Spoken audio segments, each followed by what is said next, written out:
Hey Magic Makers, Mobbyrella here. This panel was at TerrorFest 2022, and it was quite amazing. They had some great stories, but fair warning, it is rated PG-13. I hope you enjoy. Talk with some legends. Woo!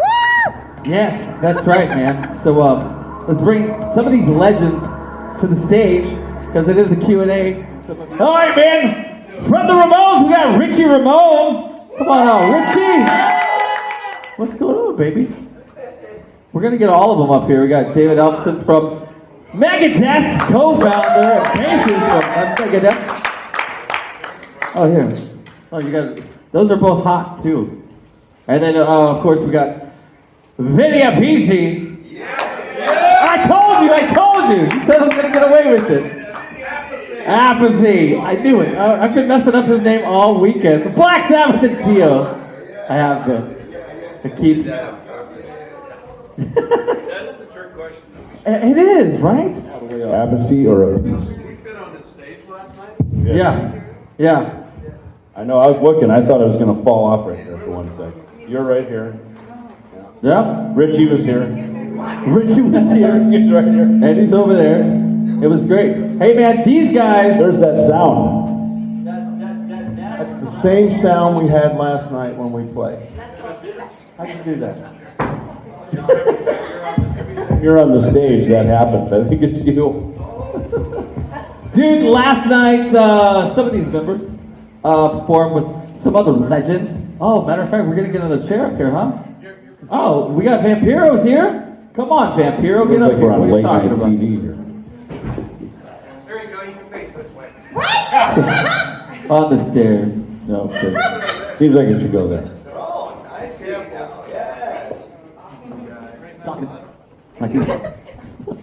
Vampiro. Take the throne. Oh, the drummer's going to sit in the throne. How cool is that? Right next to you. That's right. He's going to punch me now. So last night, a lot of these awesome legends performed, and it was amazing. They were known as Black Death Star last night. Yes. That was the name of the band. That's the one we dubbed. David's going to sign you guys. Right on. You gotta talk loud because we got all these guys. Not me. That's loud, right? There it is. It's you. I'm telling you, it's you. Got to go to Frankfurt, Germany. We make that lower. You want to switch microphones? Because this is... No, you're humming too. Am I? That might be yours. That's tinnitus. So check it out, man. You guys got together, played some tunes last night. Whole bunch of tunes. When did you find time to put all that together? We did. Over at Vinny's merch table. That's where we put it We together. rehearsed at my merch In the table. green room. Serious. We put it together in the green room. We didn't. Yeah, we just didn't rehearse and Part we in just the went over green parts. room, Yeah. and then- Put up. It's the merch table too. Ah, yeah. That's how we did it. That's how rock and rollers. That's how we rehearse. And I told Dave, when I poke you with the drumstick, that part's coming out. And that was serious. We're playing. It was literally Dave's right out. here. The stage is so small, so I poke him with the drumstick and okay. I think you both went for the drum solo in War Pigs. It was like, hey, sit out. I'm like, all right, guys, I'm out. Several times. Spoke me again, come back in. All He right, felt I'm like in. he was in prison. So originally, you guys were only going to do like a handful of songs, and then man, you jammed it like almost a full entire set. Everybody loved it. Have you guys come up with the songs that you guys were going to do? Well, somebody said we were going to get paid a whole bunch of bonuses if we played more than 2 songs. Yes, Monopoly pieces from McDonald's. Yeah. They're expired, but you still get paid bonuses. I've got fresh ones. I don't know, where'd the songs come from? Well, we had a little text. Well, it's funny. James hit me, and he said, hey, the promoter called and asked me to play. He goes, would you play bass? I said, sure. And he says, then we'll get Vinny. I'm like, okay, did you ask Vinny? He goes, no, but we'll get Vinny, right? So, all right. And he said, maybe we can get Richie. So we learned a couple of Ramones songs just in case. We had to learn them. We all know them because we're fans of each other's work. That is the truth of the matter. We're all fans of this stuff, so it comes easy. We have these same records in the record collection as well. And when we got here, we obviously, how about for the Battle of the Bands, by the way, right? Give a hand for everybody who played before us. That was the real reason we were here, was to hear them and weigh in our critique, and us jumping up and just goofing off was just kind of a bonus. That was just kind of a fun thing. We walked up and we said, look, we'll play Stand Up and Shout and Holy Diver, and then, it's getting late, we'll call it a night. It was 9:30, it was getting late, So, and then we ended up, once we were up here, we just kept going. He calls Mob Rules, and then he called War Pigs, and then I called Breaking the Law. He called Breaking the Law, but I couldn't remember how it started. It's like, hey, how's it start? And he went, da da da da da. And then I still didn't remember. So I just played. You did a great job, though, man. Every single one of you did, and I'm going to tell you what, the sheer enjoyment and amazement in these people's eyes that were here last night. I get up today, and my entire feed is these guys and everybody going, I think I'm dreaming. I can't believe I witnessed this. I mean, pure fandom, man. So thank you guys. That was me. That was me. Oh, right on. Well, I could unfriend you.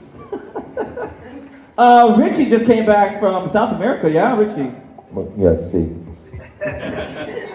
Were you there promoting something? New album? Or just getting out there and rock and rolling? Yeah, just touring. The usual touring. It's nuts, It was great being down there during the World Cup, too, so. You get to see the games live? Today. Yeah. Like everywhere you go, and it's not a big deal here, but it's huge down there. Yeah. So it's fun. Well, any of you guys going out soon? Richard just came back. I'm sure he's going to take us back. It's funny, speaking, Richie and I were talking about South America. There was always a big kind of victory lap for Megadeth. We first went down there in 1991. We played Rock in Rio. And then we went down there on our kind of first real tour of 1994. And they said there's 4 bands. There's the Rolling Stones, U2, the Ramones, and Megadeth. That were the sort of holy grail, the 4 kind of figureheads of rock and roll down there. And what Richie said, it's true. You can't even imagine what it's like down there. The sort of Beatlemania, walking down the street, like literally old ladies coming up to us asking autographs. We couldn't get arrested at the Walmart here, but down there we're heroes. And it's really something that we're lucky. Some of our bands, we've been able to have that kind of fan glory. Going down. That is so cool, man. Very cool. We got some questions for these legends. All right, well, thanks for hanging out. This should be called the Legend Fest, because every time we walk around, we're like called legends. So Dude, are these guys not legends? Ladies and gentlemen? Wednesday, everybody. Wednesday. Tuesday. It's a legend. Wednesday and a Sunday. Thursday. Okay, so Speak it to the microphone. hello. So of all the, you were talking about being fans of each other's work. So what is your favorite song outside of ones that you performed with your own bands, like that have inspired you? For me, we played some of them last night. The Mob Rules album, the Heaven and Hell album when that came out, certainly early Sabbath. When Rocket to Russia was my first Ramones record that I heard. That's what got me on the Ramones train. James, his band Helstar would always open for Megadeth back in 85, 86, when we would come through the area. Well, that's a real legend. Yeah, so exactly. So With the Japanese. We were doing that a long time ago, yeah. So seeing Vinny at the Houston Coliseum when I was 20, in Vampire Age 2, but I saw the Mob Rules tour, and they had the Outlaws open up. And they just blew, and then when I saw Ronnie and his singing is what made me grab a microphone and go, I want to be a singer now. And thanks to you, Vinny, and your drumming was just so amazing. It was a whole, to me, like coming on stage with you guys, this guy here, we've been friends forever, touring with Megadeth since 1985 when I was 5. But it was amazing that to get on stage with you guys tonight and just really go I'm speechless. Now I don't have to worry about the sunlight. I'm normal now. Dude, not for nothing, man. Of course, these guys getting on there, jamming out, right? Here comes Vampiro. I'm just calling you Vampiro, my friend. He comes out and just, dude, you wail, man. You wail. This is the first time I've experienced it live, but you got some lungs and you sounded so great. Kind of brought back those memories of like Dio and a little bit of King Diamond. That's because we kicked them in the ass when we played. Right? I got a question. I have to say though, But we could the Ramones, we do Pet Cemetery, and I love Sedated, and somebody put something in my drink. Somebody put something in my drink. These guys were on the cutting edge of what created heavy metal. So please, everybody, give it up for this man right here. Yeah. Thank you. Vampiro, you kind of answered one of my questions that I was going to ask as soon as I was getting ready to ask it. One of the questions I was going to ask is, you mentioned that you guys had some Ramones songs prepared. We did. Which ones? Sedated, Pet Cemetery, and somebody put something in our drink. Why didn't y'all do that? Because Richie went home. We didn't want to bother. Somebody put something in Richie's drink. Richie went out to play pool, and he warmed everybody up. Him and the band. I was like, that was great. He was so passionate about that band, and it's so funny because I even said to him, I said, "You guys sound like you listen to Slipknot and the Mentors." He goes, "We do listen to Slipknot and the Mentors." It's like it shows, right? I think that was Richie's favorite band. That was great. Good to see the passion. We got any more questions? Come on up. Don't be shy. Ask. Stand in line. So my question is for Richie. Yesterday I asked you, and I just want you to say it on film. So I asked you about the song you wrote, Somebody Put Something in a Drink. I want to hear the story, because that was a pretty impactful song for guys like me. When I first moved to New York City, I'm from Jersey, so we didn't have any money, and I used to go to clubs, and when people would get up to dance or go to the bathroom, we'd steal their drinks, and that's how we drank. And we do that all the time. And one time I started feeling, a little weird. I started to get scared. It was spiked with LSD. I later realized, but it's one thing to know when you do take the drug, but it's another thing when you don't know, and you're like, holy shit, do I go to the hospital? I don't know. And then finally, I realized what it was, and then enjoyed the rest of the evening.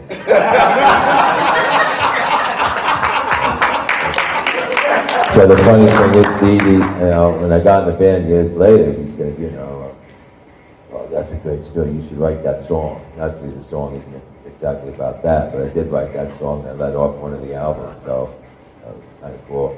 And they played that song in their set. Every album you change like 4 songs, it basically the same structure, because once you have a set that flows, you really don't mess with it. I mean, I've tried moving things around a million times, and nothing works. It has to flow. But you have these 1 or 2, 3 spots that you had the new songs from the record, and everything else stays the same. And they kept that in the show, the last show, so I thought that was kind of cool. So that's it. Beautiful, thank you. You're welcome. See, these like VH1 behind the music storyteller things reminds me of a story that you have that your brother stole from you. And I love that. It's about your mother's recipe. This is great. When rock and roll. Okay, when I was 16, I hooked up with John Lennon, and we were managed by the Record Plant Studios in New York City, and we had a rehearsal room up there. It was our room, so we were up there as much as possible rehearsing, and one night Jimmy Iovine called us and said, can you come down and do hand claps for this song we're recording? I said, sure. So we went downstairs. There was 9 of us. There was 4 horn players and drums, keyboards, singer, guitar. And then we went down, we walked in the studio, and there's John Lennon. We go, oh shit, John Lennon, my God. So we put the headphones on. Now he's talking to us, he's talking to you right in your ear, and you're going, oh man. And I'm 16, so I was going to school the next day, so this was quite a contrast. So what happened was we didn't do a fanboy thing with John, and he wound up coming up to our rehearsal room a couple days later, hanging out with us. We played pool with him. I smoked a lot of joints with him. You know, he always wanted to blow, but I didn't do blow with that. So I was like, I got good pot. So we smoked some pot, and then we were talking Italian food. So I told him, I'm Italian, my mother makes the killer lasagna, my grandmother, the whole bit. I said, I'll have her make you some. So my mother made a pan of lasagna. A couple days later, I bring it into the record plant, I see John, I give him the lasagna. And he was really thankful. Wow. And about a month later, my brother was playing with Rod Stewart, and they were playing Madison Square Garden. And there's a backstage party, and my parents went to the party. I didn't. I was on the road somewhere. And my mother goes, oh, there's John Lennon, to my father. Charlie, let's go say hi. So Carmine, my brother, brought them over to meet John and said, this is my mother and Vinny's mom. And they hit it off, and they talked for a while, and blah, blah, blah. And at the end of the conversation, my mother asked John, she goes, do you have the pan? Because, you know, when you make lasagna in the Italian family, the pan is very important. So John didn't have the pan. So we never got the pan back. So we think Yoko has it. Because Carmine's doing this storytelling thing, and he's using this story, which is my story. And I go, what are you telling him that story? You didn't play with him. You know, and then we wound up doing a couple of videos with him. We did, he produced a singer, we were the backing band, and then we did a gig at the New York Hilton, which was live on worldwide TV, and we played 3 songs, Slip and Slide, and Imagine, and Stand By Me. And then, a couple of years ago, I found out that was his last live appearance. So it freaked me out. I'm like, me, a kid from Brooklyn, played one of the Beatles, John Lennon's last live appearance. It's amazing. But I can kick myself because I never got his autograph. Never got any fanboy stuff from him. You know, now it's like, should have got it. You know? No autograph, no pan for this guy. No pan, no autograph. I should have said, at least give me an autograph. You kept the pan. Tell me what's an autograph. What about you guys? Any of you guys have a fun behind-the-scenes storyteller-ish type story? Is there any we can tell? This was the 80s, remember? My only thing is that when I was a kid, very young Vampiro kid, in 1967, I was in the 3rd grade, and I had an older brother, so I'm the youngest, I'm the baby of the family, the baby vampire. So he took me to a concert to see the Monkees. And the Monkees, you know, yeah, they were very popular, and all these girls are screaming, hollering, da-da-da-da-da. What we didn't know is the opening act was Jimi Hendrix. Yes, and so years later, I'm going like, no wonder why I'm all screwed up. They put some acid in my Coca-Cola. Yeah. I mean, that, yeah. So I actually got to see Jimi Hendrix, and I didn't know that, and I was 8 years old. Oh, wow. And opening up for the Monkees in the Houston Coliseum. What a bill. Yeah, what a bill, right? And who knew? Who would have never known? And now I go back in time, and I'm like, wow, Robert. Now he's retired, and you know that we saw Jimi Hendrix. Who? You know, Purple Haze, so this is my mind. You know. Oh, I didn't know that, James. Yeah, you took me to that concert. You ruined my life. Yeah, that was Jimi Hendrix's first tour, right, with the Monkees. His first national tour, I think. Yeah. What we got, man? Some stories? Well, we don't have any more stories. Yeah, books of stories. Yeah. Books of stories. Yeah, what's the Behind the Music VH1? Yeah. Our stories are legendary. They're already out there. They're not even secret anymore.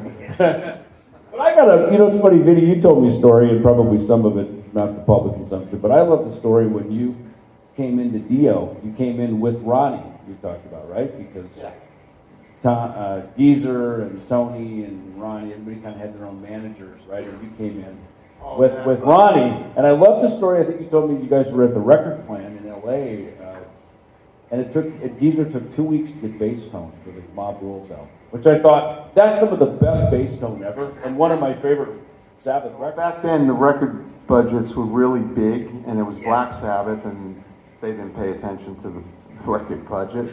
So we go to Record Plant Studios, and at that time, that was a popular studio, probably, what, $300 a day, average price of those places. And we got the drum set up, and I think we got a drum sound. Martin Birch was producing.